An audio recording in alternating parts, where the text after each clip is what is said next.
Welcome to Literary Journeys with River. Today we bring you the complete summary of House of Flame and Shadow, the third book in Sarah J. Maas's Crescent City series. Remember, this is just a summary, not the full book, but it captures every twist, secret, and emotional moment that defines Bryce Quinlan's fate and the world of Lunathion. If you enjoy our work, subscribe and turn on notifications. Tell us in the comments where you're watching from. Your engagement helps YouTube recommend the channel and helps us grow together. Let's begin. Prologue. Lydia Servos kneels before the Asteri, her immortal masters, while a golden chain symbolically binds her to them. Her mind, however, silently plots revenge. Morven, king of the Avalan Fae, pleads his innocence regarding his son Cormac's betrayal, but Rigilus and the Asteri show no mercy. Einar, the Autumn King, disowns Rune and Bryce, his children, as the Asteri desperately search for Bryce, who has escaped to another world. Lydia hides her disdain while bearing the weight of her mission. In the dungeons, Athalar and Rune are brutally tortured, while Bashian remains unconscious. Pollux, the Hammer, revels in the pain he inflicts, unaware of the truth Lydia hides. She tries to connect mentally with Rune, who rejects her with hatred. Her heart beats torn between imposed loyalty and the desire to free those she loves. In the end, the Hind resumes her mask and orders the torture to continue. Chapter 1. Bryce Quinlan wakes up in a strange world, trapped in a cell carved from black rock, surrounded by three powerful beings. Rhys-An, a man cloaked in shadows and stars, Azriel, a cold and lethal warrior, and Amryn, a small but dangerous woman, question her about her origin. Bryce discovers that this place is the world from which the Fae of Midgard originate. Although she tries to lie, Rhys-An detects her falsehood. As she answers, Bryce realizes that the Asteri once ruled this world, known as the Daglan, but they were defeated 15,000 years ago. Bryce uses the Veritas Orb to show images of the Asteri's brutality, leaving her interrogators stunned. To better understand the language of this world, she swallows a silver bean that allows her to speak and understand their tongue. However, her horn tattoo glows, revealing more secrets than she intended to share. Chapter 2. Therian Ketos, now a prisoner of the Viper Queen, struggles with his new reality while fighting in battles to entertain the crowd. Wounded after his latest fight against a Minotaur, he suffers both physically and emotionally. Ariadne, a dragon slave, helps him clean up, showing a compassion he barely understands. Although his body heals quickly thanks to a potion, his soul remains trapped, marked by the Viper Queen's venom that controls him completely. While Therian suffers, Ithan, Flynn, and Declan desperately search for clues to save Rune and Hunt. Sigrid, newly freed from the astronomer's tank, reveals her alpha nature by constantly questioning and challenging them. Tension rises when they discover that Therian might be the key to communicating with the mayor and using the submarine that could help them escape. However, their plan is jeopardized as they sense the presence of wolves approaching their location. Chapter 3. Bryce confronts Nesta, who is brought in to interpret the strange tattoo on her back. Nesta confirms that the markings contain power and something transformed, heightening the suspicions of those present. Bryce, defying everyone, warns that touching the tattoo could unleash something dangerous. Rhys-An orders Bryce to rest, but her mind keeps working, analyzing the magical barrier that holds her captive. Her hunger grows, but her desire to escape is greater. Observing the grate on the floor, she discovers creatures writhing in the darkness. She knows she must make a choice, trust her captors or risk the unknown.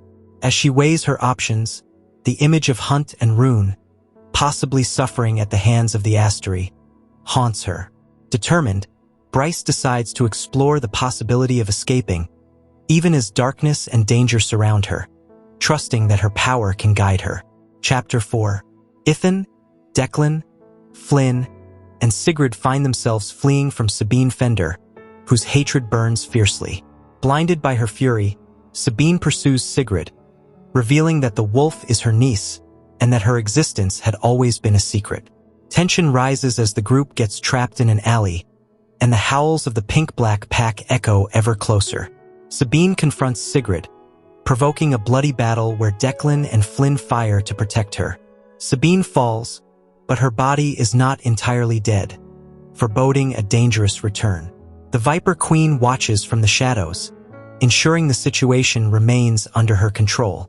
As the group tries to decide their next move, Ethan senses they are caught in a deadly game where the Viper Queen holds the final word.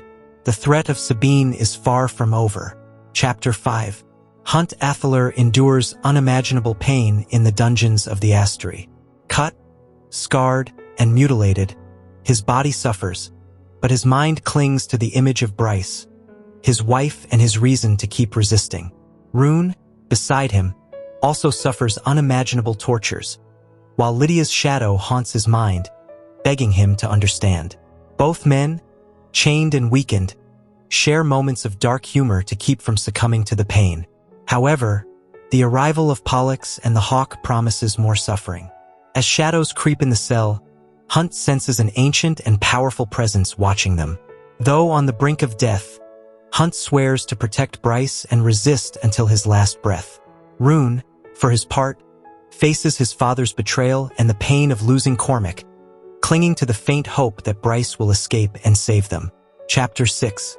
Bryce moves through the tunnel, avoiding the beasts watching her from behind the bars. The door closes behind her, and the creatures awaken from their slumber. The star on her chest urges her forward through the endless tunnel. Exhausted, she stops and unknowingly falls asleep. Upon waking, she finds Nesta watching over her. Nesta offers her water and escorts her by order of her superiors. Although Bryce is wary, she follows Nesta, who mentions that the beasts were not a problem thanks to someone with wings who transported them. Bryce tries to escape using her light, but Nesta catches and subdues her. Too drained to fight, Bryce temporarily surrenders. Both continue their journey, knowing that the only way out is to move forward, while the star continues to guide Bryce toward an unknown destiny. Chapter 7. Bryce and Nesta walk through the tunnel until they reach a narrow bridge over an abyss where something sinister lurks. As they advance, they hear claws and wings approaching. Nesta draws her sword, enveloped in silver flames that emit a strange power. Bryce runs toward the mouth of the tunnel, but bat-reptile hybrid creatures block her path. From the depths, a giant Midgard worm emerges, devouring the beasts and causing total chaos. Terrified, Bryce is saved by Nesta, who drags her back into the tunnel. Both watch as the creature devours everything in its path before sinking back into the depths. Nesta scolds Bryce for freezing and warns her that if they encounter danger again, she must either run or fight, not remain paralyzed by fear. Chapter 8. Bryce and Nesta continue their journey in silence until they come across a series of carvings etched into the tunnel walls. The images depict violence and suffering, warning of deadly traps. Bryce, knowledgeable in ancient art, recognizes the warning and prevents Nesta from crossing recklessly. They discover that the carvings tell the story of Silene, a noble fae linked to royalty. Nesta uses her power to disable the hidden traps, demonstrating that her magic is as lethal as it is beautiful. Bryce realizes that the tunnel was built by ancient fae and that their path is riddled with dangers. Both continue forward, aware that the only option is to keep moving. Nesta's ancestral power unsettles Bryce, who begins to suspect that her fae lineage has a deeper connection to this world. Chapter 9. Lydia takes Irithes, the queen of the pixies, to a dungeon where she confronts Hilda, a traitorous imperial witch. Lydia tries to get Irithes to use her fire to torture the witch, but the queen refuses out of honor. Furious, Lydia returns Irithes to her crystal bubble, disappointed by her refusal. Leaving Hilda chained, Lydia reveals that she had planted evidence to incriminate the witch and manipulate the situation. Irithes's loyalty and honor surprise Lydia, who begins to question her own methods. Despite her ruthless control, Lydia cannot help but feel a spark of admiration for the queen. As she returns to the Hall of the Mystics, Lydia struggles against the growing doubt within her, wondering whether her loyalty to the Asteri is justified or if it is time to question her path. Chapter 10. Lydia, the Hind, reveals her true identity as breathtaking, Flynn, Declan, and Ethan's group. She explains that Rune, Hunt, and Bashian are being tortured in the Asteri's dungeons and that she needs the group's help to hack into the Eternal Palace's security systems. Although the group is distrustful, Lydia pleads with them to trust her and gives them instructions to meet in 2 days at the port of Ionia. She also mentions the importance of rescuing Queen Irithes, who is imprisoned in the palace. Tension is palpable as everyone weighs the risks. Lydia makes it clear that time is running out and that if they do not act soon, the prisoners could die. Despite their doubts, Lydia's desperation and the danger her friends face lead the group to seriously consider accepting the plan. Chapter 11. Bryce and Nesta explored the cavern, admiring the carvings that depicted stories of fae, epic battles, and ancient kings. The images showed a prosperous kingdom with a palace atop the mountain, surrounded by islands and winged horses. However, beneath the splendor, the infernal scenes warned that death lurked even in Avalon. Bryce and Nesta reached a river that seemed impossible to cross, where Bryce discovered that her star shone brightly upon touching the water. The star guided her toward the river's depths, and although Bryce tried to hide her exhaustion, Nesta pushed her to try her powers again. Feeling that something awaited them on the other side, Bryce decided to jump into the freezing water, followed by Nesta. As they struggled against the current, the star guided them to a safe shore on the other side. Azrael emerged from the shadows, revealing that he had been watching them the entire time, ready to intervene if necessary. Chapter 12. After crossing the river, Bryce, Nesta, and Azrael moved through tunnels filled with carvings depicting the history of an ancient world. Bryce began to notice the unsettling connection between the star's word and Azrael's dagger, which seemed to pulse in unison. As Bryce explored her bond with the light and the mystery of the carvings, she discovered that her wounds were not healing. Azrael sensed the unease caused by the proximity of the magical weapons. Soon, a terrifying sound emerged from the river.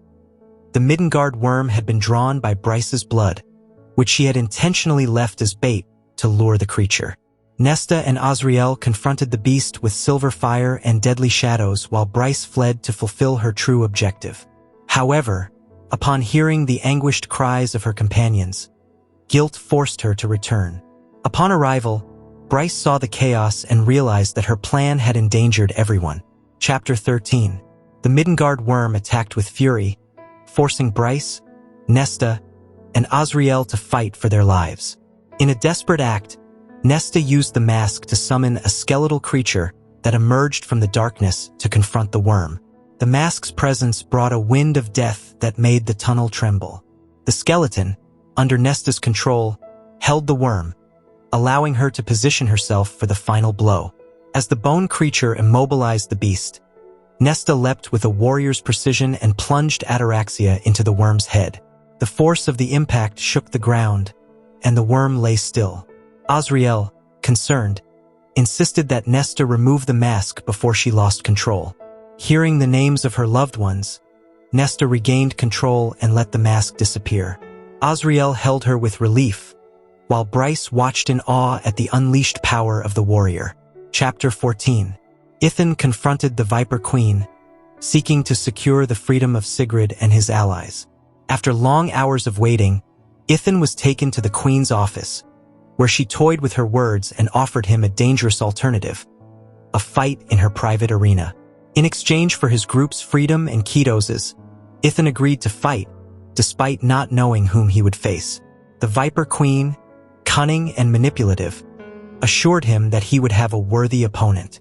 Meanwhile, Lydia Servos, trapped in the Asteri's palace, planned her next move to save Rune and ensure Ophion's survival. She used a secret phone to contact the command, demanding that the remaining agents mobilize for a crucial plan. Bryce, on the other hand, continued her journey, feeling the connection to her star and the hidden truths she had yet to uncover. Tension grew as everyone moved toward an uncertain destiny, where betrayal and hope dangerously intertwined. Chapter 15. It took Bryce hours to recover from the cold left by the mask. Nesta, though also affected, stayed close to Azrael, who kept watch over Bryce. After a tense discussion, Bryce realized that Rhys and had planned every move to understand her purpose there. Azriel and Nesta revealed that they had caused the collapse to manipulate her and guide her toward her goal. Frustrated, Bryce suggested that they leave her behind, but Nesta reminded her that the star on her chest suggested otherwise. Azriel explained that Rhys and had foreseen her escape, which was why they had followed her. Bryce discovered that Nesta recognized her star because she had seen it before in a sinister place, leaving Bryce with more questions. As they moved forward, tensions grew between them as Bryce tried to understand the danger they faced. Chapter 16. Exhausted and distressed, Rune connected mentally with Lydia to share the troubling news.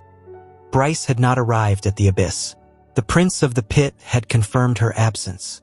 Lydia, though worried, assured him that Bryce was still alive, as Rigilus had 1,000 mystics searching for her, which showed his fear. Although Rune tried to remain skeptical, he felt a spark of hope. Lydia explained that if Rigilus was so obsessed with finding her, it was because he feared what Bryce might discover. The uncertainty about Bryce's whereabouts and the reason behind Rigilus's interest left Rune uneasy. Despite his pain and resentment toward Lydia, he understood that he had to continue trusting her to save Bryce. Lydia's warning about the mystic search made it clear that time was running out and that Bryce might be in more danger than they imagined. Chapter 17. Azriel, Nesta, and Bryce arrived at a precipice too wide to cross by flying or jumping. Frustrated, Bryce asked if Azriel's shadows or power could form a bridge, but he explained that his magic did not work that way. Bryce suggested that Azriel transfer part of his power to her to amplify her magic and transport them to the other side. Azriel hesitated, fearing that Bryce would abandon them, but she assured him she would not. After a tense exchange, Azriel agreed and channeled his power into Bryce's star. The energy burned within her, and although it was a dangerous gamble, Bryce managed to transport them to the other side of the precipice. The effort left her exhausted, but seeing the expressions of Azriel and Nesta, she perceived a glimmer of respect. However, the danger was far from over, and Bryce sensed that what awaited them at the end would be far worse. Chapter 18. After crossing, they found carvings depicting the story of the cauldron, which gave and took life. Azriel explained that it was a sacred relic to the Illyrians, while Nesta revealed that the cauldron had turned her into a high fae. Bryce connected this information to her own transformed tattoo. As they advanced, Bryce shared Midgard's beliefs, including the gods and the fate of souls. When she mentioned the Bone Quarter and her deal with the Underking to save Danika's soul, concern was evident in Nesta and Azriel. Bryce wondered what would happen if she died in this world. Further ahead, they found a gigantic door with an 8-pointed star engraved on it. Bryce placed her hand on it, causing the door to open, revealing an ancient and watchful darkness that engulfed them as they ventured inside. Chapter 19.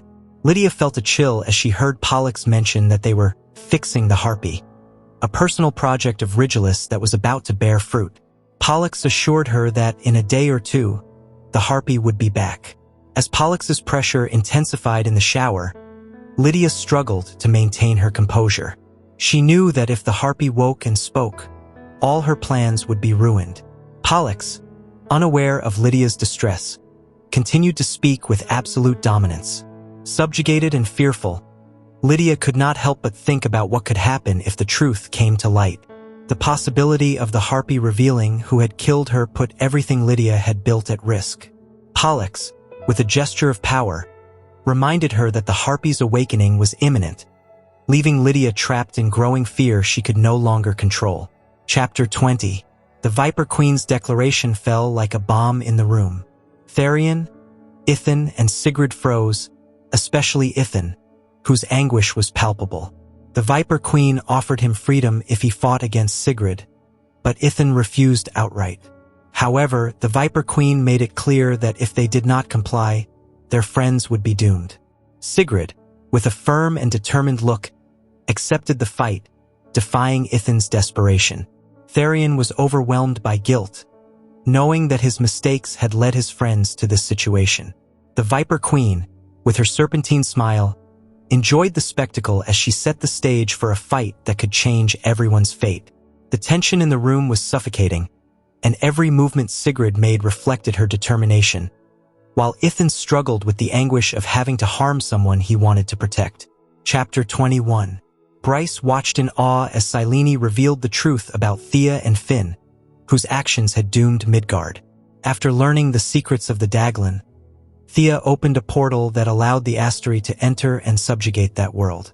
Bryce discovered that Thea had hidden the Dread Trove, the mask, the harp, the crown, and the horn, hoping they would protect her people. However, her alliance with Pelias and her thirst for power blinded her, leading to the destruction of human civilizations. Bryce also learned the story of Helena and Silene, who fled while the wolves, sent by the Asteri, pursued them. Thea's sacrifice allowed her daughters to escape, but guilt and betrayal were forever etched into history. Filled with fury and disillusionment, Bryce realized that her heritage was stained with blood and irreparable mistakes, and that she now had to confront that legacy. Chapter 22. Hunt, Rune, and Bashian lay chained and weakened in the prison while Rigilus, Pollux, and the Hawk tortured them. Rune had lost a hand, and Hunt, suffering from the pain of the Gortian manacles, was forced to give his lightning to Rigilus, who trapped it in a crystal for future plans. Rigilus threatened to kill one of his friends if Hunt did not comply, but the Umbra Mortis still resisted. As Rigilus ascended the stairs, he promised that Hunt would learn the consequences of his rebellion. The scene left the prisoners in unbearable agony, with Rune consumed by pain and Hunt drowning in guilt. Bashian, despite his weakness, showed loyalty toward Hunt, making his suffering even more intense. Despair filled the cell as Rigilus plotted an even worse fate for them. Chapter 23. Lydia arrived at the cell and saw the deplorable state of Hunt, Rune, and Bashian. Seeing Rune's amputated hand, she felt a silent rage. She knew it was her time to act. She used a vial of light pristine to heal Hunt and Bashian's wings, pretending it was to prolong their torment. Then, she took out a syringe to ensure their wings would regenerate. In front of Pollux and the Hawk, Lydia acted coldly to avoid raising suspicion. When she was finally alone, she untied Rune and tried to communicate with him mentally, but Rune had blocked his thoughts, hurt by her betrayal.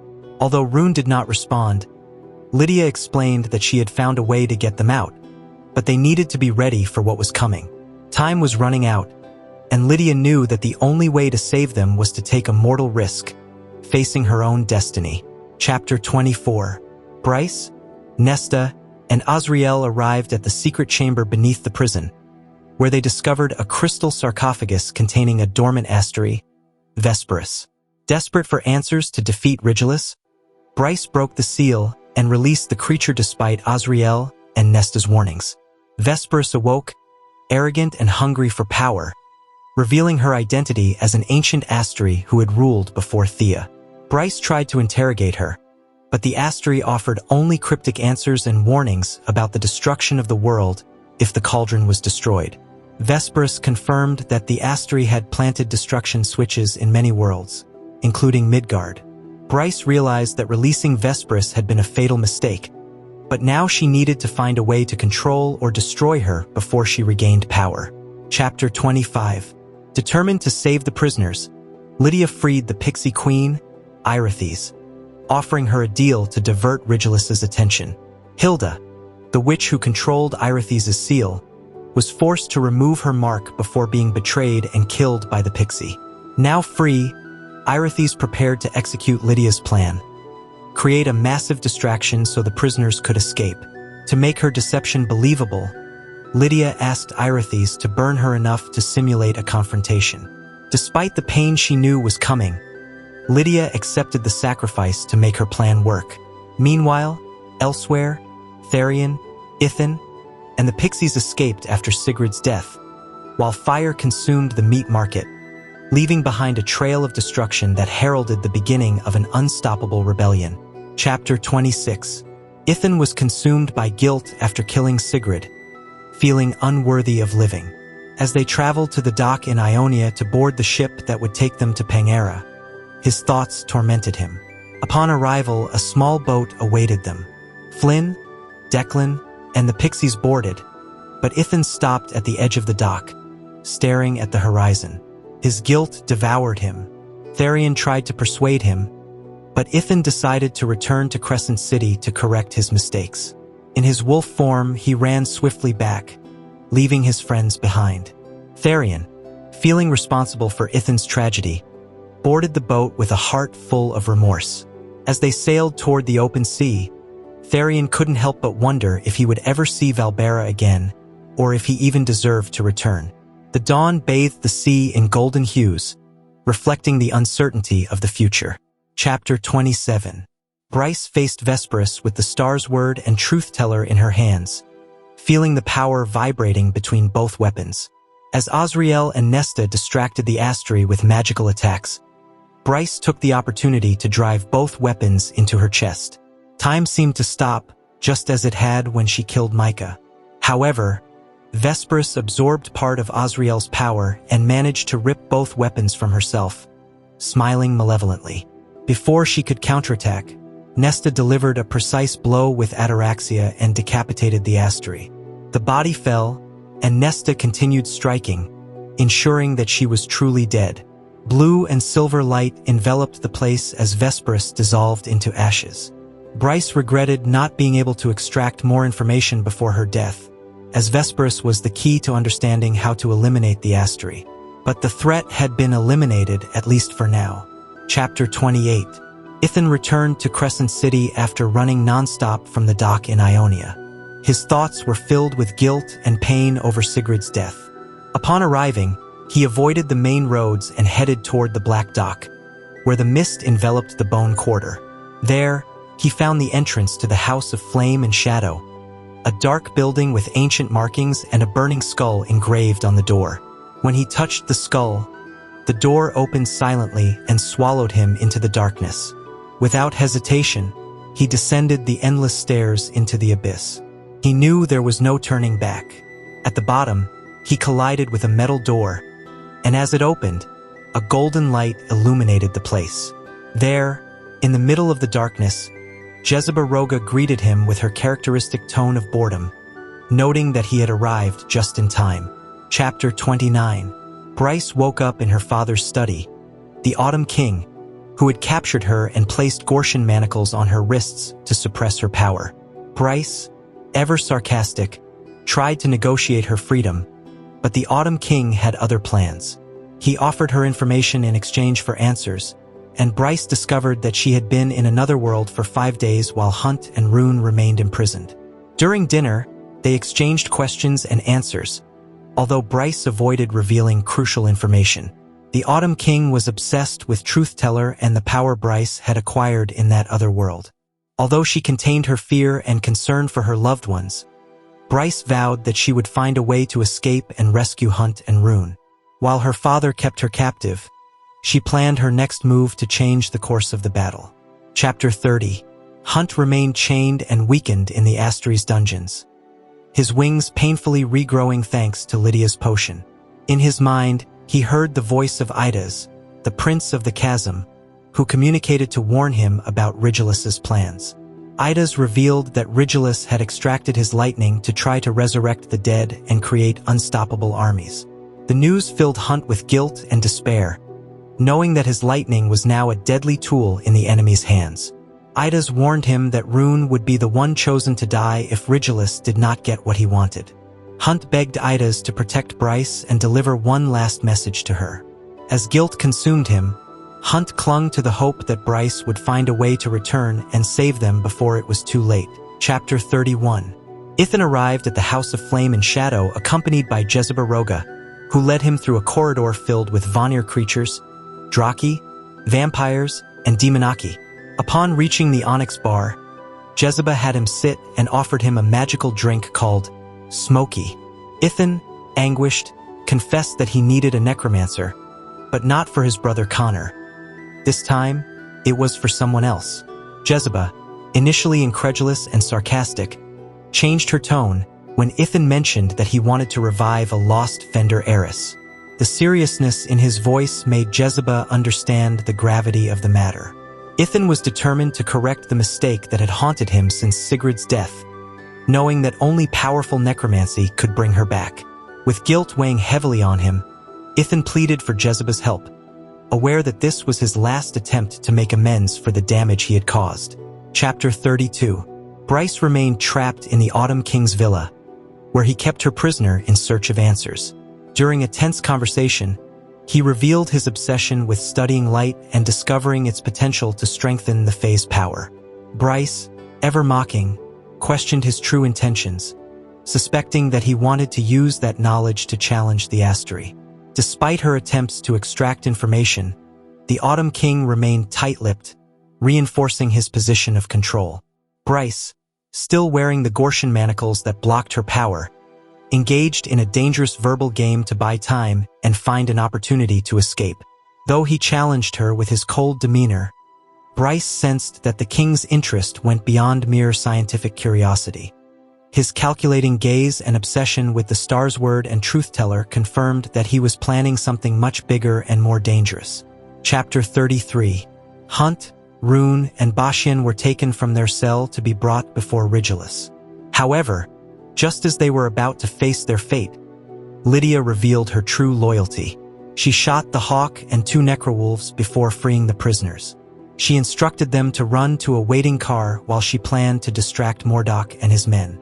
Hunt, Rune, and Bashian followed her instructions, though Rune was gravely injured and could barely stand. As they escaped the palace, Lydia guided them to a jeep that took them through the city and beyond, toward the coast. While the city burned due to coordinated explosions by Irithes, the Fire Pixie Queen, Lydia managed to evade the Imperial forces. Though they escaped the city, Rune was devastated when he realized that Lydia did not plan to join them. She would stay behind to distract Mordok. Chapter 34. Lydia led Hunt, Bashian, and Rune to the edge of the ravine, where she ordered them to fly to the submarine waiting for them in the sea. Though Hunt and Bashian were weakened, they managed to carry Rune into the air, leaving Lydia behind to face Mordok and his necrowolves alone. Lydia ran to the mountaintop, pursued by the wolves, but upon reaching the edge of the ravine, she found herself cornered. Mordok and his men surrounded her, and though she knew they would take her alive for the Asteri to torture, Lydia decided to take control of her fate. She jumped from the cliff, preferring a quick death over falling into her enemy's hands. However, before she hit the water, a bullet fired by Mordok pierced her chest, taking her life. Her sacrifice gave Rune, Hunt, and Bashian a chance to escape.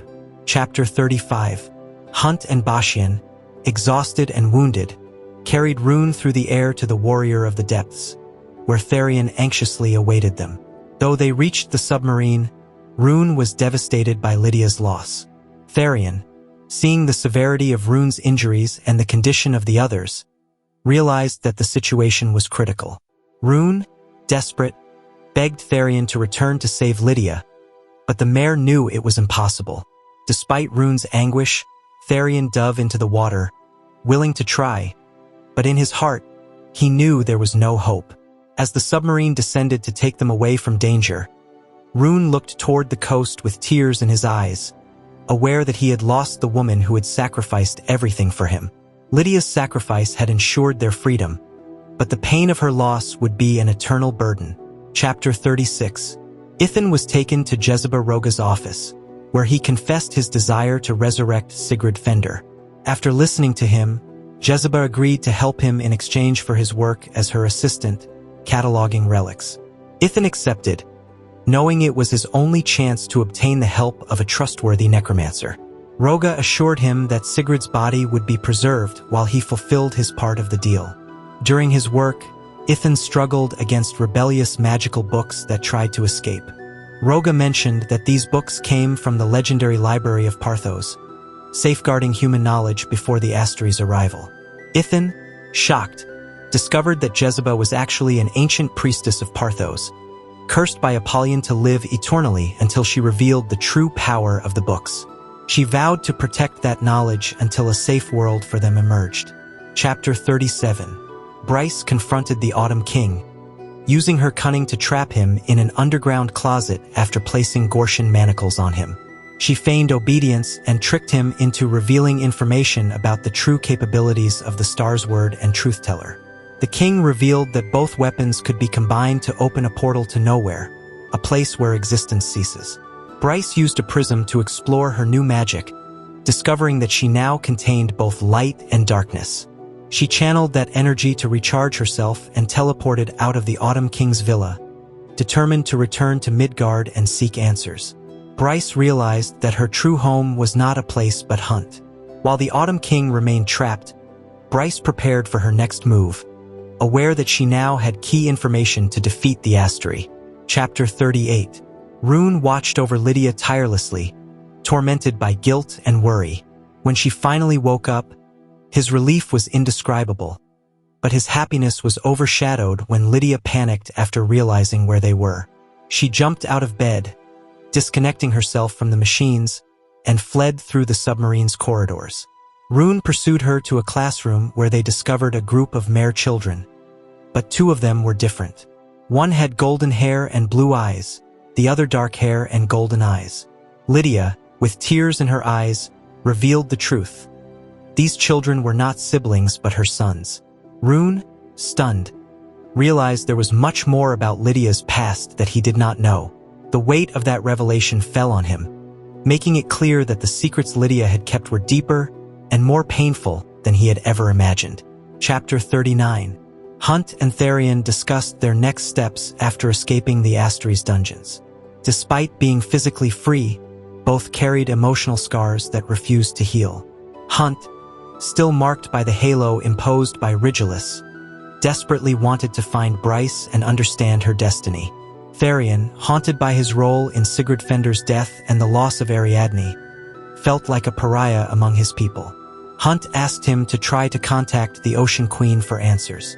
Surprisingly, Sens, the submarine's captain, reported that the Queen had agreed to meet with them the next day. However, she warned that the Queen was displeased, as the Viper Queen and the River Queen threatened war for sheltering Therion. Despite the danger, Hunt and Therion knew that this meeting could be key to unraveling Midgard's fate. Chapter 40. Hunt, Therion, and Bashian waited tensely in the submarine's tactical room when the Ocean Queen finally entered. Her diminutive and pale appearance contrasted with the immensity of her power, making everyone feel insignificant. She ordered them to sit and evaluated each of them like a predator. Therion, who had brought trouble to her doorstep, was the focus of her wrath, and the Queen revealed that both the Viper Queen and the River Queen wanted his head. Just when it seemed his fate was sealed, Bryce entered and declared that Therion served her. The shock was palpable when Bryce introduced herself as Bryce Denon, Queen of the Valbaran Fae, claiming her authority. Hunt, on the verge of tears, backed her by calling her his mate.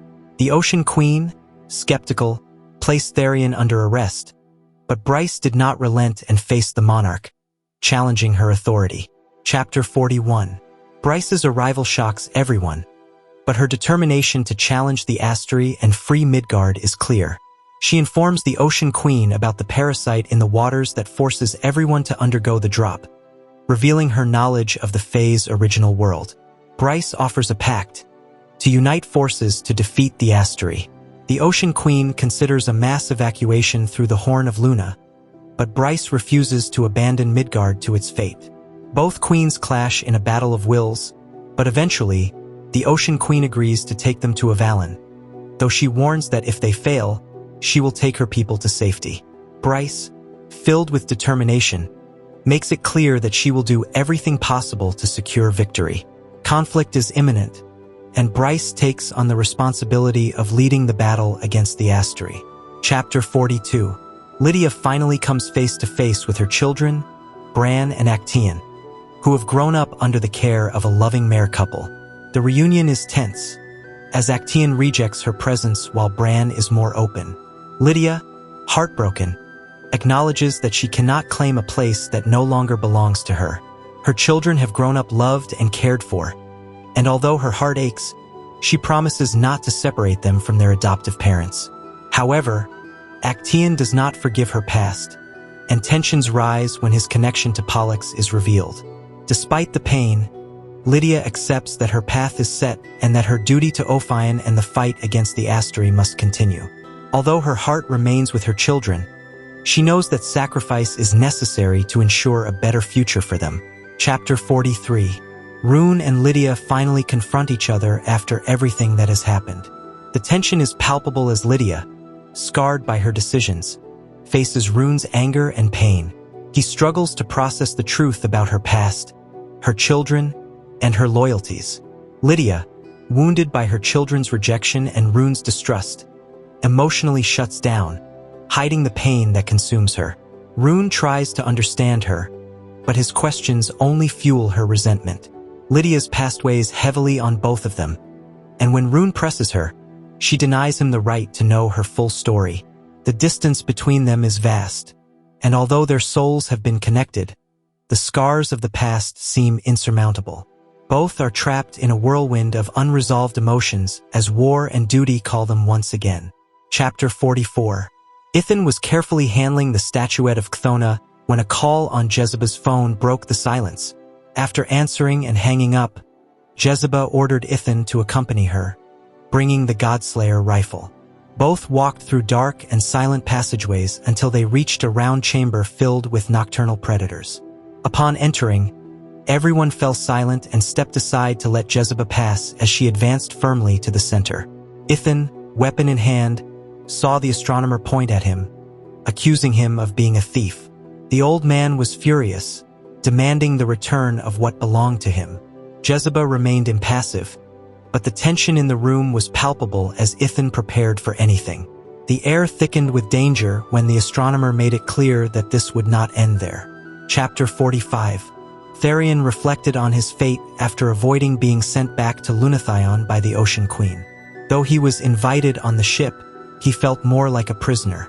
During a noisy dinner filled with conversation, Flynn spoke about Avalon and the dangers posed by Morven and the killer twins. Rune, while eating, explained that these twins could read minds without permission, increasing the danger of their mission. Bryce, undaunted, assured that she would confront Morven's rules to access the forbidden archives.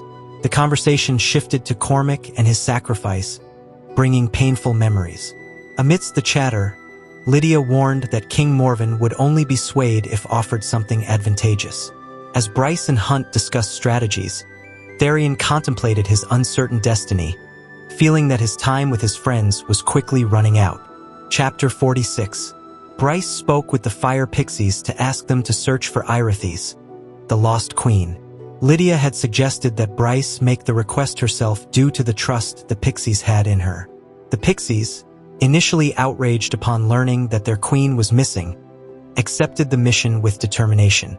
Bryce reminded them that Lahaba, a single pixie, had made a difference by defeating Micah, which convinced Sasa, Rithi, and Milana to fight alongside Irithes when the time came.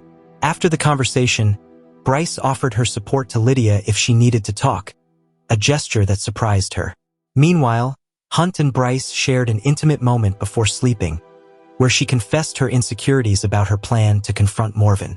In that moment of vulnerability, they reconnected emotionally. Chapter 47. Ithan accompanied Jezebah to a dangerous meeting where the astronomer accused him of theft. However, before the situation escalated, Hypaxia appeared, proclaiming that the Fender heiress would no longer be the astronomer's property. Jezebah revealed that Hypaxia was the best necromancer to help Ithan with his mission. The witch explained that she had lost her crown after a coup led by Morganthia Dragas and had sworn loyalty to the House of Flame and Shadow to survive. Meanwhile, Lydia was saying an emotional goodbye to her children before departing, leaving a family ruby as a symbol of her love. In Jezebah's morgue, Ithan and Hypaxia prepared to revive Sigrid, but the weight of his past mistakes tormented the wolf.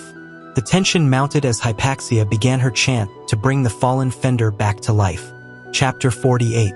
Bryce observed Morven's throne room as Sathia and Flynn argued furiously about their sister's fate. Morven revealed that many Fae sought refuge in his lands due to growing unrest, but he imposed a cruel condition. Single women had to marry to stay or be deported to Lunathion, where the Asteri could kill them. Flynn tried to protect Sathia, but their father had already accepted the deal. Bryce's fury grew when Morven suggested that Sathia choose between the killer twins. Tension rose when Bryce invoked her starlight to protect her mind and those of others. In the end, Bryce challenged Morven and demanded that Sathya remain under Flynn's protection. However, the situation became more dangerous when Therion, to prevent Sathya from marrying one of the twins, offered to marry her himself to ensure her protection. Chapter 49.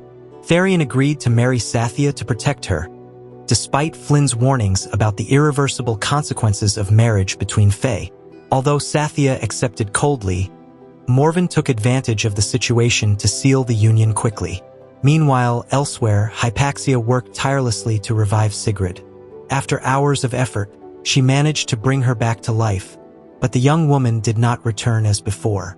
Sigrid's eyes glowed with an acidic green hue, a reflection of her transformation into a reaper under the control of the Underking. Ithan was devastated when he heard Sigrid's voice blaming him for her fate. The Underking appeared, claiming his right over Sigrid, leaving Ithan and Hypaxia powerless. Despite their despair, Hypaxia suggested that perhaps a Thunderbird could reverse the transformation, but Sophie Renast's body, a possible solution, was in Avalon under the control of the Stag King. Chapter 50. Rune, Bryce, and the team headed to the Avalon archives in search of answers about the sacred weapons, the protective mist, and Avalon's history. Flynn and Sathya felt their magic disturbed in that place, as if the land itself was corrupted. While studying ancient maps, they discovered that islands around Avalon had disappeared after the Asteri's arrival. As the team investigated, Bryce felt an urgent need to explore the Cave of the Princes. That night, Bryce and Hunt shared an intimate moment in their room.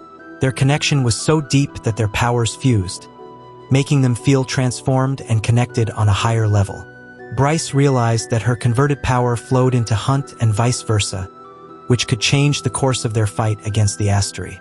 Though exhausted, they knew that time was running out and that they had to find answers quickly.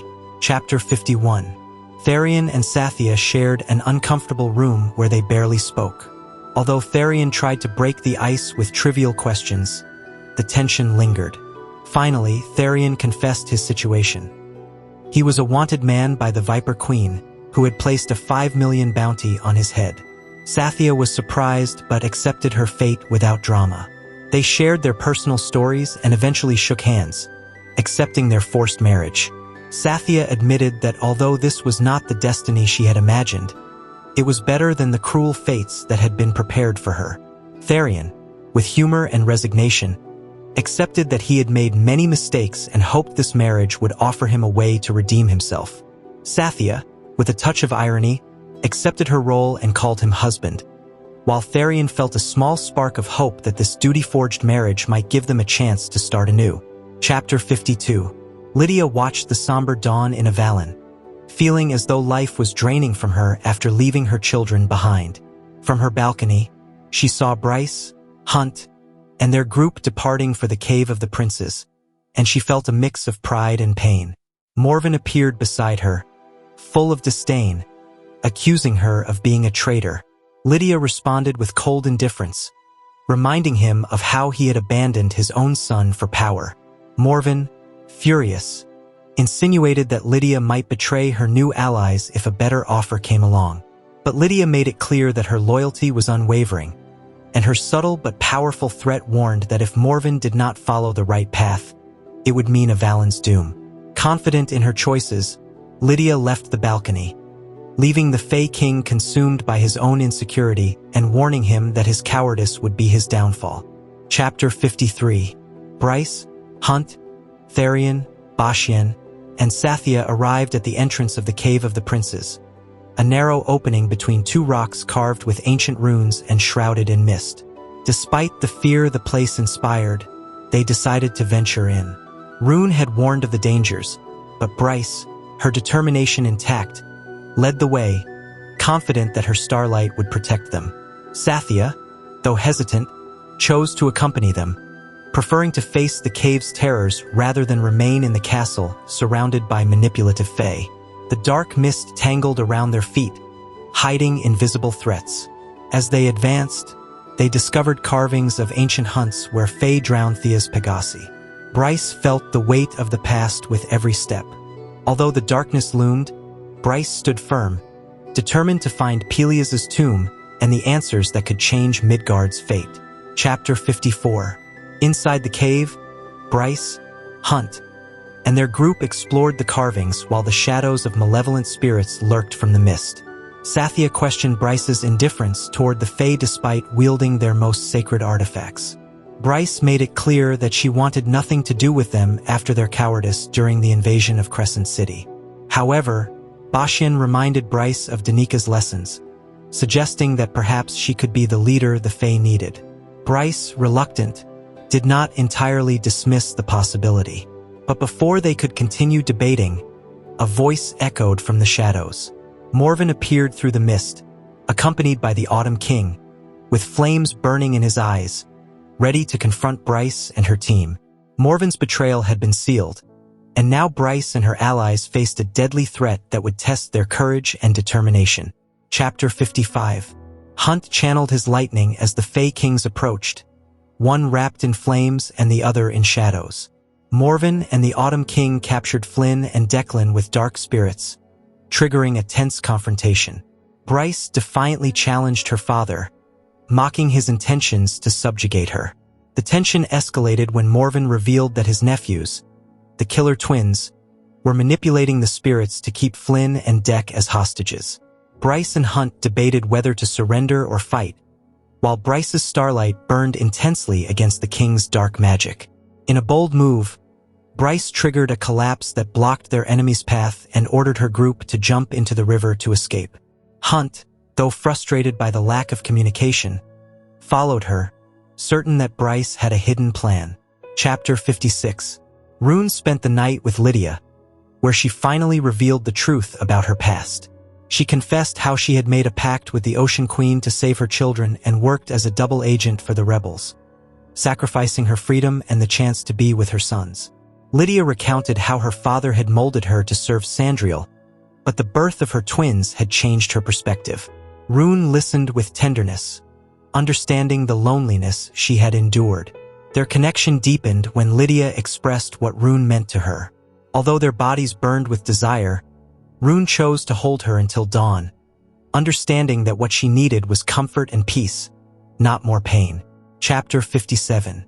After the tense escape, Bryce led the group through a hidden tunnel that took them to an ancient chamber. Hunt's lightning illuminated the black rock walls, where they found a sarcophagus carved in white marble, guarded by a statue of Peleus. Bryce recognized that the chamber had been built by Helena, not Peleus. Bryce activated her starlight, revealing a river of energy flowing toward the sarcophagus. With effort, she slid the lid and discovered a secret staircase descending to a deeper chamber. The group went down, where they found water seeping through the black salt, a powerful medium to communicate with the abyss. Bryce and Hunt drank together from the bowl, allowing their souls to travel to the abyss to seek answers on how to defeat the Asteri. Chapter 58.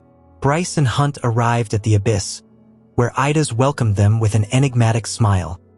He led them on a boat toward a temple, where Apollyon and Thanatos awaited them. The place was steeped in silence and emptiness, like a city of the dead. Apollyon shocked Hunt by calling him son, unleashing confusion and tension. Thanatos hinted that Hunt was a descendant of the princes of the abyss, explaining why his power could never be fully contained. Bryce, ever protective, demanded answers. Idas explained that Helena had used the black salt to communicate with them and seek a way to defeat the Asteri. Hunt, although bewildered, stood firm beside Bryce as the secrets of his origins and Midgard's past began to unfold. Chapter 59. Idas revealed that Helena had built the caves not only to communicate with the abyss, but also to leave a legacy that could be discovered by a worthy successor. Bryce realized that her own starlight, inherited from Helena, had led her to that place to continue the fight against the Asteri.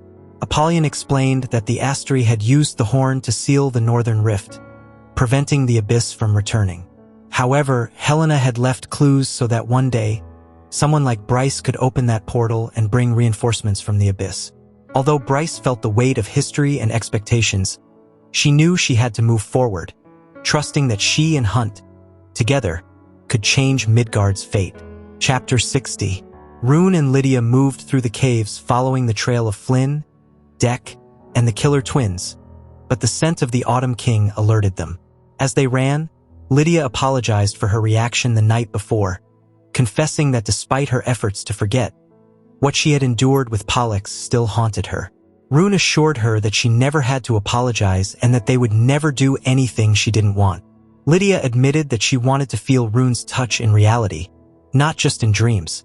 Just as they were about to give in to their desire, a threatening hiss interrupted them, forcing them to separate and continue their mission. Rune, filled with determination and love for Lydia, promised that once they left those caves, he would fulfill everything she desired. The tension between them grew, but their priority remained saving Bryce and stopping the Autumn King before it was too late. Chapter 61. Bryce revealed to Idas that she knew how Thea had divided her power to protect her daughters. Idas confirmed that Thea had used the harp to split her magic into 3 parts. One for Silene, another for Helena, and the last for herself. Bryce deduced that by opening the portal with the Stars Word and the dagger, she had reunited Thea's latent power, causing the weapons to attempt to merge. Idas explained that Thea had hidden the final third of her power somewhere, fearing the Asteri would use it. Bryce realized that her magic, now combined with her starlight, was more powerful. Idas warned that if Bryce managed to find that last fragment, Thea's full power could be unleashed, giving the weapons the ability to open the portal to nowhere, but he cautioned about the danger involved. Bryce accepted that her destiny was to complete Thea's legacy and face the Asteri's power. Chapter 62. The Autumn King and Morven caught up with Bryce and her friends, surrounding them with fire. They threatened to kill them if Bryce did not hand over the weapons. Although Morven tried to control her, Bryce pretended to surrender and threw the weapons, allowing Hunt to launch a surprise attack on the killer twins. The battle intensified as Bryce fought the Autumn King and Morven, channeling her starlight. The twins tried to subdue her mentally, but Bryce incinerated them from within. However, Morven struck her down with shadows just as Bryce was about to end the fight. With her starlight burning inside her, Bryce teleported beside the Autumn King and, with an explosion of power, destroyed his hand. When all seemed lost, Rune appeared and plunged the Stars Word into his father's heart, ending his reign of terror and paving the way for a new beginning for the Fae. Chapter 63. With the Autumn King dead, Bryce and her friends still faced the threat of Morven. When he surrendered, Bryce assumed her role as Queen of the Fae of Midgard and executed Morven to end the corruption of his lineage. Rune, Flynn, and Declan knelt before Bryce, recognizing her reign. Bryce realized that Thea's power was still hidden in Avalon's ley lines. By inserting the Stars Word and Truth Teller into the 8-pointed star on the ground, she unleashed the magic contained for millennia. Avalon was reborn with pastures, flowers, and resplendent seas, restoring its natural beauty. Bryce, emotional and in tears, realized that she had freed the land from its prison and was now ready to face her destiny. Rune, with tears of relief and pride, embraced her and promised, "Long live the Queen." Chapter 64. Bryce and Hunt contemplated the ruins of Morven's castle, overtaken by vines after the land's rebellion. While Bryce grappled with Thea's power and the wound in her soul, Hunt confessed his fear of seeing her fall into the hands of the Asteri. Both acknowledged the need to face the enemy to prevent future generations from suffering the same fate. Bryce suggested bringing allies to Avalon, as the mist protected the place from the Asteri, and Flynn mentioned the Warrior of the Depths. However, Lydia pointed out the difficulty of navigating the mist. Bryce, now Queen of Avalon, controlled the mist and suggested bringing in refugees. Declan reported that the Asteri had attacked all of Ophion's bases and launched sulfur missiles at the meadows of Asphodel, killing thousands. Pain and loss consumed Bryce, but Hunt promised that they would make all that suffering worthwhile. Chapter 65. Ithan and Hypaxia arrived in Avalon on a boat led by shark shifters. As they crossed the mist, they discovered an unknown paradise, which unsettled Hypaxia. The place had changed since her last visit, and something powerful had transformed Avalon. Upon reaching the shore, Ithan felt a mix of hope and fear. When Hunt and Bryce landed on the beach with their friends, Ithan was speechless. Bryce, now Queen of Avalon, had complete control over the place. Ithan requested Sophie Renast's body, but Rune informed him that the castle had collapsed and her body was buried. Desperate, Ithan confessed that he had ruined his mission by trying to save Sigrid, who was now a Reaper. Though he felt that all was lost, Bryce asked for his help in protecting Hypaxia, while she worked on an antidote for the Asteri's parasite. Chapter 66. Hypaxia accepted the challenge of creating an antidote to free Midgard from the parasite weakening its magic. Ithan, feeling guilty for his failure with Sigrid, agreed to protect her while she worked. Bryce trusted them and asked them to return to Lunathion to access Jezebel's laboratory. Ithan struggled with his desire to stay and save Sigrid but understood that the priority was the antidote. Hypaxia and Ithan departed for Lunathion with lightning crystals, hoping to revive Sigrid afterward. Ithan felt that his sacrifice was necessary, but the pain of failing Sigrid still weighed heavily on his heart. As they headed toward Lunathion, Ithan questioned whether he was truly a good person or if he was destined to fail. The weight of his decisions haunted him as he left behind the chance to right his wrongs. Chapter 67. Hunt found Bashien arranging straw to improvise a shelter. As they talked, Bashien confessed his tragic childhood as the son of an angel and a mastiff shifter from the abyss. His family was massacred, and he grew up alone, surviving in the slums. Sandriel recruited him as a spy and tracker, transforming him into the mastiff of the abyss. Hunt, understanding Bashien's pain, asked him to be his second-in-command to protect Avalon if anything happened to him. Bashien accepted, feeling that he could finally redeem himself for his past. His story of redemption and the love Danica had shown him gave him the strength to turn away from evil. Hunt and Bashien shared a moment of camaraderie, understanding that both had done terrible things, but were now determined to do what was right. Hunt fully trusted Bashien to protect Avalon and the refugees arriving there. Chapter 68. Gathered around a campfire, Bryce laid out her plan.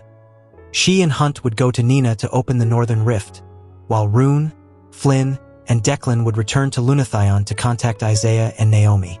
Bashien would coordinate the arrival of refugees in Avalon, while Therion would try to convince the River Queen to take in more people. Lydia would join Rune, officially renouncing her service to the Ocean Queen. Rune and Lydia shared an intimate conversation about the weight of their decisions and the murder of their parents. At dawn, everyone departed in different directions to fulfill their missions.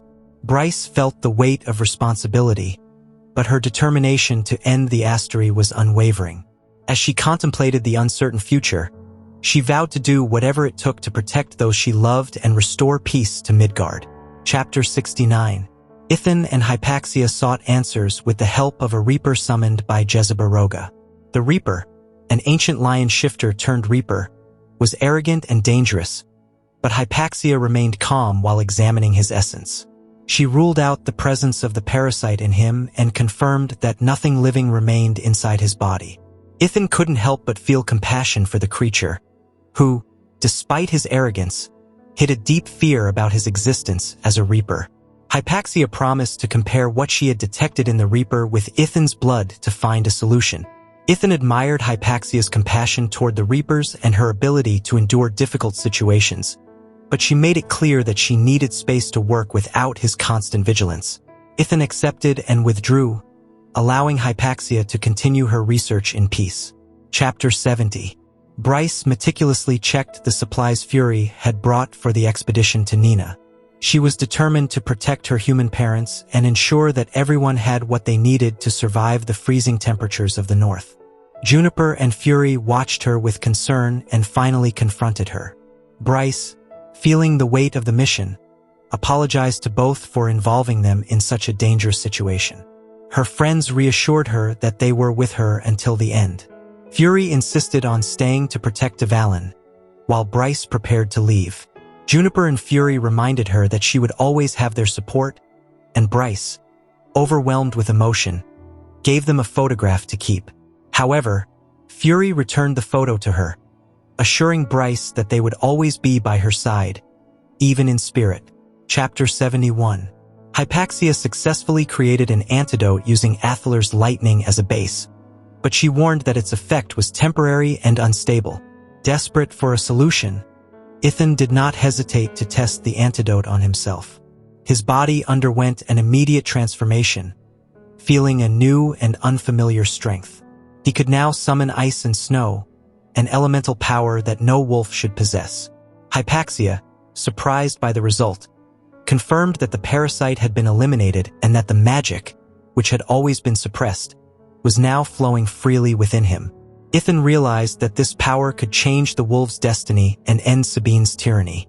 Determined, he decided that it was time to make decisions and start planning for a different future for his people. The wolf inside him roared with the promise of something greater. Chapter 72. Bryce, Hunt, Ember, and Randall arrived in Nina, facing the extreme northern cold to reach the northern rift. As they advanced, they discovered that the surveillance station was strangely empty, which heightened their unease. Bryce and Hunt suspected that something was wrong, but they had no choice but to move forward. While investigating the area, they found a security recording revealing something terrifying, confirming their worst fears. They decided that they could not waste time and headed toward the rift, aware that Midgard's fate depended on what they would find on the other side. Ember expressed her concern for her daughter's safety, but Bryce, firm in her purpose, knew they had no alternative. The mission was clear. They had to reach the rift before it was too late. Chapter 73. Ithan infiltrated the den to warn the wolves about the parasite and offer them an alternative to Sabine's rule. He presented Sigrid as a possible heir, but his plan crumbled when Sabine manipulated the situation to present Sigrid as her own successor. Sabine and the astronomer twisted the story, accusing Ithan of treason and murder. Despite his efforts to explain the truth, Sabine managed to sow doubt among the wolves. The premier, recognizing his mistake and Ithan's potential to lead the wolves to a better future, named him his heir. However, Sabine acted swiftly, brutally killing the premier and allowing Sigrid to consume his soul. In a final act of defiance, Ithan destroyed the Fender's sword, rejecting Sabine's dominion and preparing for the battle that would define the wolves' future. Chapter 74. Ithan faced Sabine after the massacre, with the premier's blood still fresh on the ground. Sabine tried to attack him, but Ithan confronted her with a strength he had never felt before. As Sigrid devoured the astronomer's soul, Ithan drove a shard of the Fender's sword into Sabine, mortally wounding her. Sabine tried to justify her actions, claiming that everything she had done was for the wolves, but Ithan, filled with rage and pain, refuted her before ending her life in a brutal and definitive act. Perry and Amelie, witnesses to the confrontation, recognized Ithan's strength and leadership and knelt before him, pledging their loyalty. The Den and the wolves of Valbera acknowledged him as the new premier with a howl that echoed across Midgard. Ithan, filled with pain and triumph, felt the weight of the responsibility that now rested on his shoulders. Chapter 75. Rune and Lydia moved stealthily through the tunnels beneath Crescent City, heading toward the Comitium to find Isaiah and Naomi. As they approached, the city's eerie silence heightened their tension. Lydia, with her experience as the Hind and Daybright agent, guided Rune with precision, knowing every corner of the place. As they neared the barracks, Rune couldn't help but feel a mix of pride and nervousness about being on a mission alongside his mate. He joked about wanting to impress her, which elicited a genuine smile from Lydia, reminding him of what they could have been in another time. Finally, they reached a door that would lead them directly to the Comitium. Rune, with determination, kicked the door open, ready to face whatever was necessary to save their allies and change the city's fate. Chapter 76. Bryce and Hunt arrived at the Northern Rift, facing extreme cold and uncertainty. Ember expressed concern for her daughter's safety, but Bryce, determined, trusted that the princes of the Abyss would be on their side. Hunt channeled his lightning into Bryce to open the rift, redirecting her connection so that it did not lead to the Abyss but to another world. Energy flowed through Bryce, and the rift opened, revealing a starry sky and a woman with golden brown hair, Nesta. Bryce, feeling the weight of the moment, greeted Nesta and explained her desperate need for help. The opening of the rift not only connected worlds, but also symbolized an opportunity for Bryce to gain the help she needed to defeat the Asteri and protect those she loved. Chapter 77. Desperate to obtain the mask to confront the Asteri, Bryce begged Nesta to give her the artifact. Nesta, distrustful, was reluctant to hand over such a dangerous object, but Bryce offered an impossible guarantee to ignore: her own parents. Ember and Randall, not fully understanding the situation, were pushed through the rift into Nesta's world for their safety. With tears in her eyes and the pain of possibly never seeing them again, Bryce accepted the separation to save her world. Nesta, moved by Bryce's sincerity, finally gave her the mask. Bryce, with the mask and Thea's star pulsing in her chest, prepared for the final battle. However, before they could retreat, the Harpy emerged from the mist, ready to kill them. Chapter 78. Hunt and Bryce faced the Harpy, a creature resurrected by the Asteri using Hunt's lightning, but now devoid of a soul. The battle was intense, but when Isaiah, Naomi, and Celestina arrived at the scene, Bryce made the decision to use the mask. Ancient and lethal power flowed through her, granting her control over the dead. Bryce commanded the Harpy to kneel and rest forever, ending her existence. The Harpy collapsed, her body disintegrating into ashes. When Bryce removed the mask, Naomi, Isaiah, and Celestina looked at her with horror and awe. The power Bryce now wielded was immense and terrifying, but it was the only hope to defeat the Asteri and free Midgard from their grip. Chapter 79. Rune and Lydia navigated the sewer tunnels while talking with Flynn and Declan. Isaiah and Naomi had been missing for days, with no trace of them. Rune suspected that Celestina was keeping their absence a secret, but Declan promised to track security footage. During their journey, Rune recalled how Lydia used to tell him bedtime stories, especially one about a witch who turned into a monster. Remembering her painful childhood, Lydia confessed that she had done the same with her children, leaving them to protect them. Rune comforted her, assuring her that her sacrifice made her a true mother. They shared an intimate moment, but everything changed when Lydia received a message from the Warrior of the Depths. Pollux had kidnapped her children. Horror filled her eyes, and Rune knew that their mission had just become much more dangerous. Chapter 80. Hunt confronted Celestina, Isaiah, and Naomi after the brutal battle with the resurrected Harpy. Celestina tried to justify her past actions, but Hunt, filled with rage over being betrayed and imprisoned again, unleashed his lightning against her. The power of the abyss, given to him by Apollyon, allowed Hunt to unleash his true strength, breaking the halo spell that had enslaved him. He also freed Isaiah from the halo, leaving everyone stunned. When Bryce tried to calm him, Hunt hesitated, but she reminded him that he was no longer the Umbra Mortis. Hunt let go of his fury and trusted Bryce, who had a plan to use the mask to raise the fallen and create an army against the Asteri. Bryce revealed that the souls of the fallen would be the ultimate weapon when fused with the Imperial Mechatrax. The fate of Midgard hung by a thread, and time was running out. Chapter 81. Bryce and Hunt were ready to open the northern rift to the abyss. The demon armies marched toward Midgard, and the tension grew. Celestina, though she had betrayed Hunt before, swore by Celeste to help in their fight. Bryce planned for the souls of the fallen to occupy the Imperial Mechatrax and form an unstoppable army.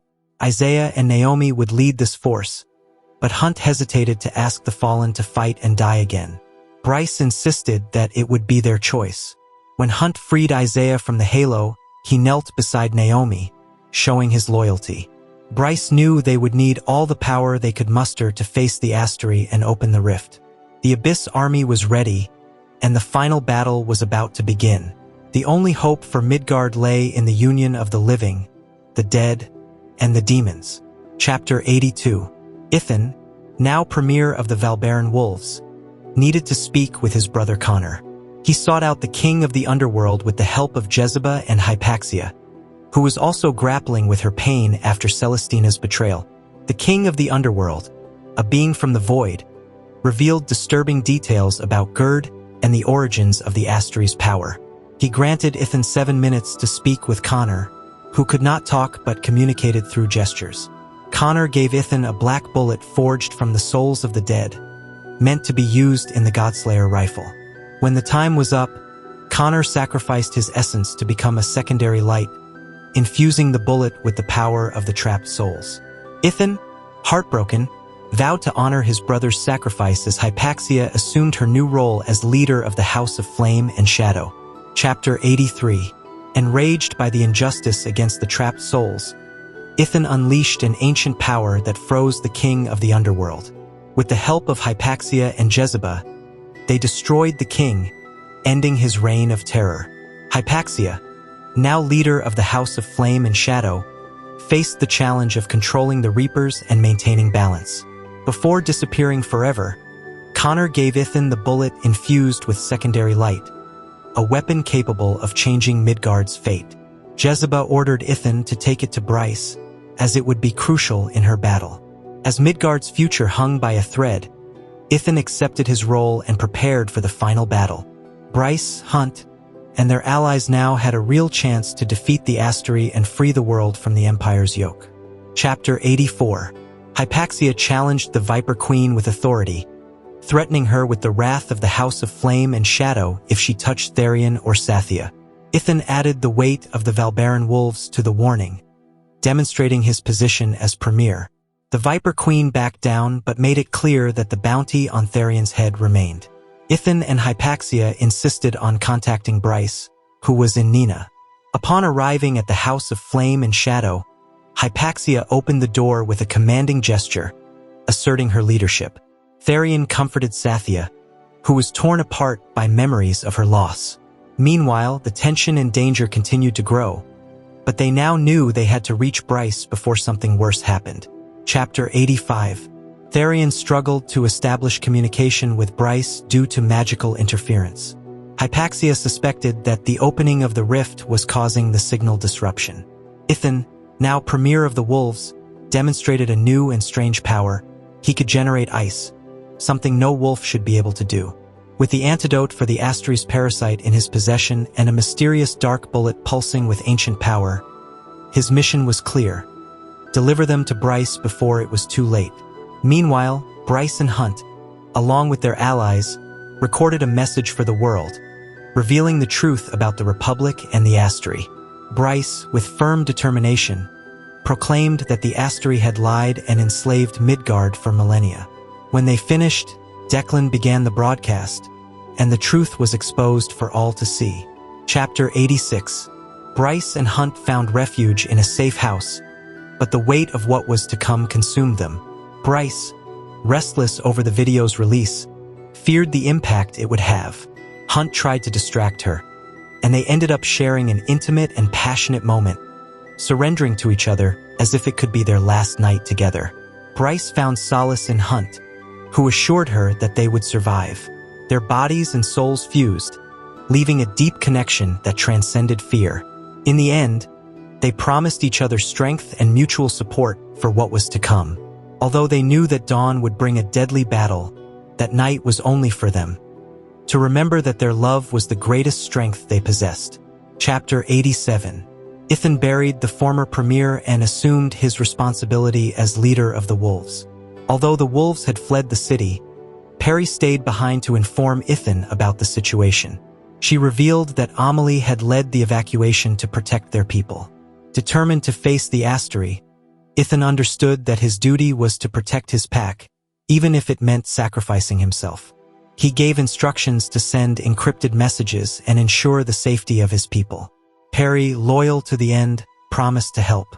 Ithan knew he had to take the bullet and the antidote to Bryce, but he also realized that the fate of his people depended on the decisions he would make in the coming hours. Although war was imminent, Ithan was ready to fulfill his role. Chapter 88.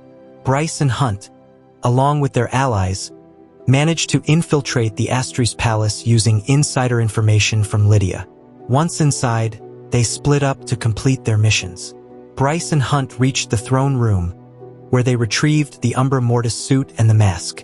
Bryce, aware of the weight of her decisions, used the mask to free the souls of the fallen, whose wings had been displayed as trophies. A storm of released wings flooded the hall as Rigulus appeared, furious at the intrusion. At the same time, the Abyss armies emerged to attack.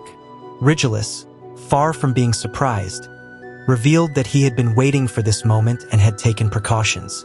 The final battle was about to begin, and Midgard's fate hung by a thread. Chapter 89. Rigulus advanced toward Bryce and Hunt with terrifying confidence, while the sulfur missiles of the Asterian Guard exploded in the city. Rigulus revealed that he had sent legions to the Abyss, leaving the rift vulnerable. Feeling the danger, Bryce teleported with Hunt out of the palace, landing amid the chaos outside the city. Meanwhile, Rune and Lydia desperately searched for their children in the palace. Following her intuition, Lydia discovered that Pollux was holding them captive in the core hall of pristine light, beneath the archives. At the same time, Therion navigated the dangerous waterways of the Eternal City, carrying vital antidotes. Bryce and Hunt prepared for battle as Idas and his beasts advanced toward the city. The Asterian Guard launched a devastating attack, unaware that the Abyss armies had prepared a deadly surprise for them. Chapter 90. Bryce and Hunt watched as the Asteri's mechatrax advanced, but thanks to Declan's strategy, the machines were disabled, and Bryce used her power to raise the fallen, fusing their souls with the mechatrax and corpses. The reborn army turned against the Asterian Guard, spreading terror. Isaiah and Naomi led the angels in an offensive toward the city while Bryce controlled the power of the dead. Amid the chaos, the princes of the Abyss advanced into the battle, unleashing horror against the Asteri.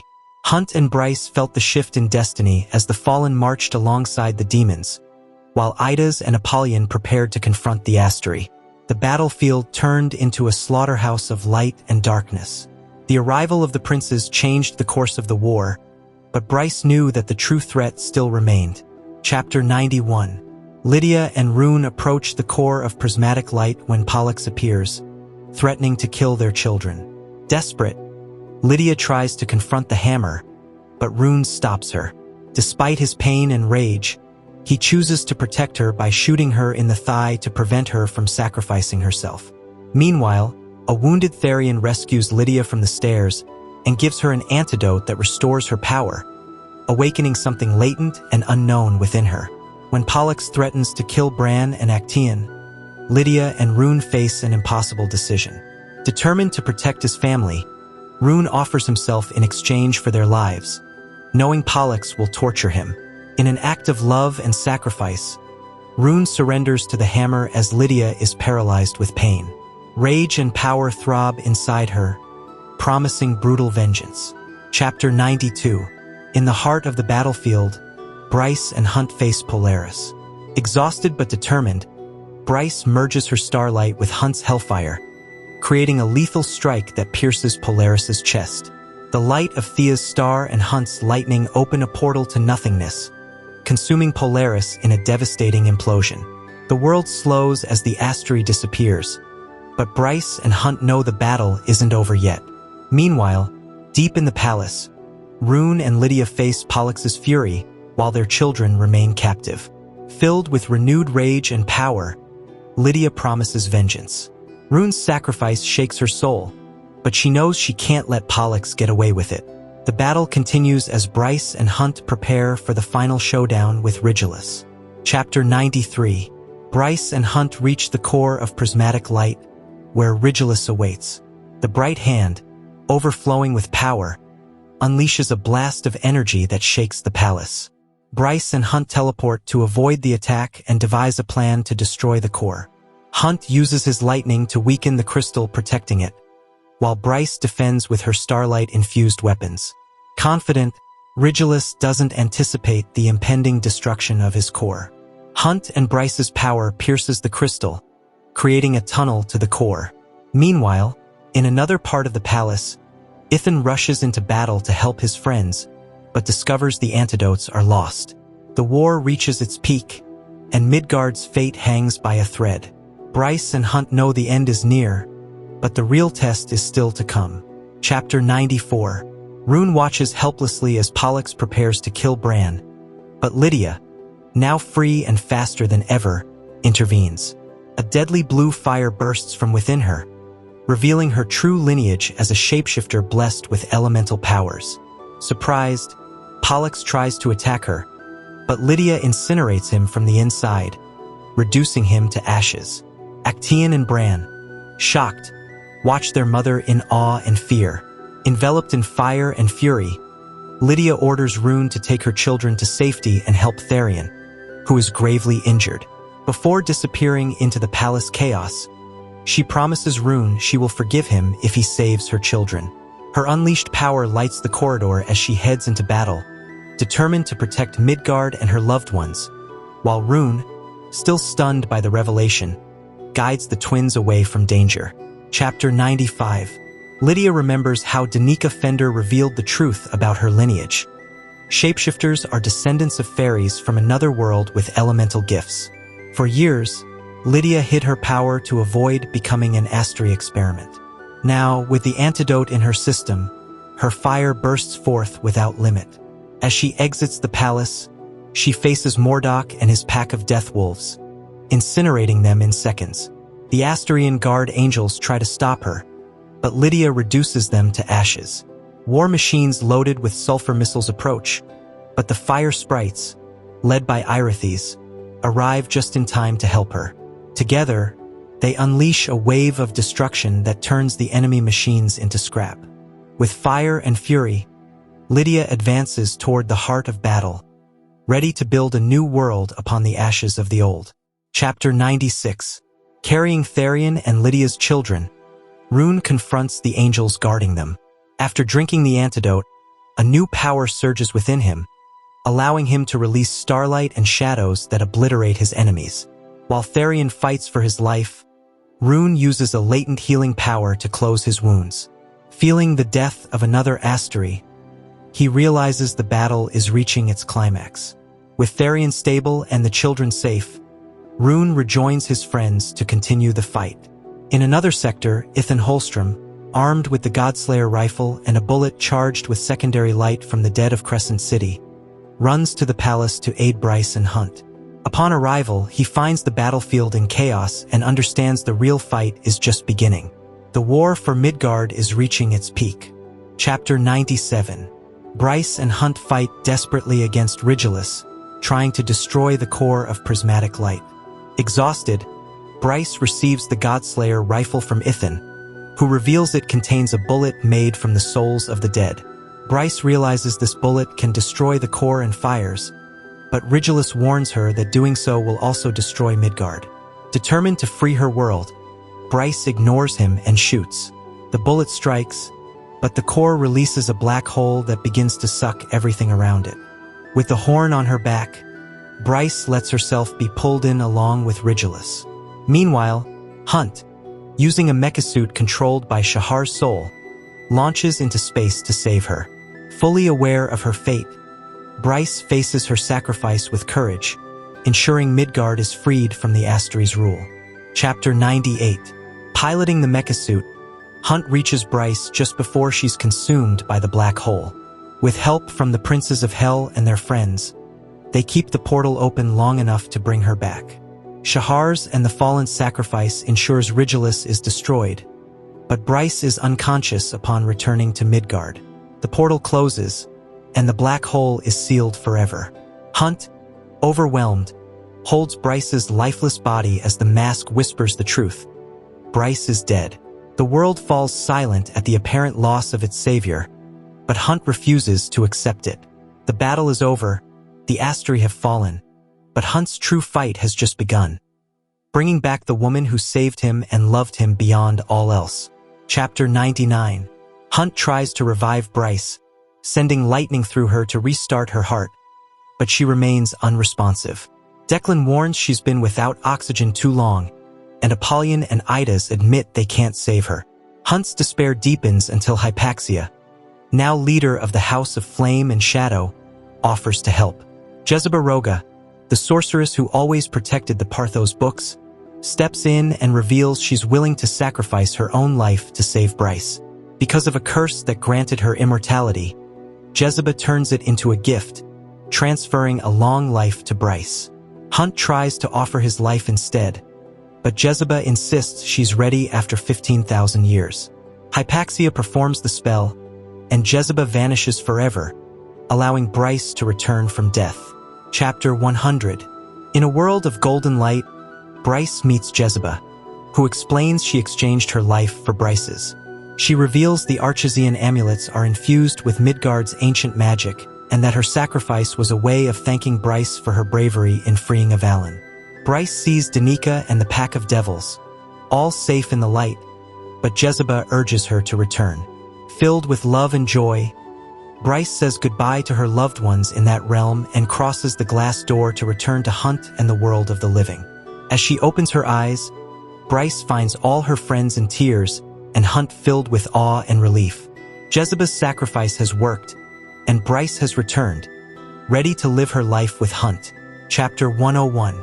Hunt reflects on the final battle, silently thanking the fallen for their sacrifice. Walking among the bodies of demons and Asterian angels, he feels they've finally achieved freedom. Isaiah joins him and suggests Hunt could lead the angels into a new era. But Hunt declines, pointing out Isaiah is the one meant for the task.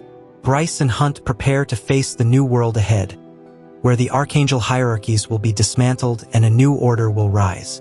Meanwhile, Therion searches for his wife in the meat market, where the Viper Queen has begun reclaiming her domain in this new reality. Amid difficult decisions and unstable alliances, everyone prepares to rebuild Midgard after the fall of the Asteri. Chapter 102. Bryce summons the Fey nobility and, in front of cameras and witnesses, announces the abolition of the royal houses, ending the monarchy once and for all. She donates the Autumn King's properties to the displaced and orphans of the Asphodel Meadows massacre. While signing the decree with the Autumn King's golden pen, she declares the new government will be one of equity and justice. Rune accepts his new life away from royalty and finds happiness with Lydia and their children. Bryce and Hunt, enjoying their love and freedom, prepare for the next challenge, restoring Avalon and facing a new world where even the Pegasi have returned. Together, Bryce and Hunt run toward a future full of possibilities, ready to live the life they fought so hard to win. Epilogue. Bryce, Nesta, and Azriel rest in a cave as the sound of water is their only companion. Unable to sleep, Bryce breaks the silence by asking how her companions met. Nesta reveals it was during a war against the King of Hybern, who transformed her and her sister into Fae. Azriel confirms they defeated the king, and Nesta herself decapitated him. The conversation turns personal when Bryce shares her mother's story, how Ember saved her from forced recruitment in Midgard by negotiating with her Fae father. They talk about their pasts, difficult mothers, and emotional scars. Bryce decides to share music from her world, starting with her favorite songs. Nesta and Azriel are fascinated, and as they share these moments, their bond deepens. During their later march, Azriel even hums the melody of Stone Mother, keeping Midgard's echo alive in this new world. We've reached the end of House of Flame and Shadow. Thank you for joining us for this epic conclusion to Crescent City, where the Asteri's secrets unravel and the fates of Bryce, Hunt, and Rune finally converge. If you liked this summary, subscribe, like, and share it with your fellow fantasy fans. Tell me in the comments, what did you think of this ending? And what would you like Sarah J. Maas to write next?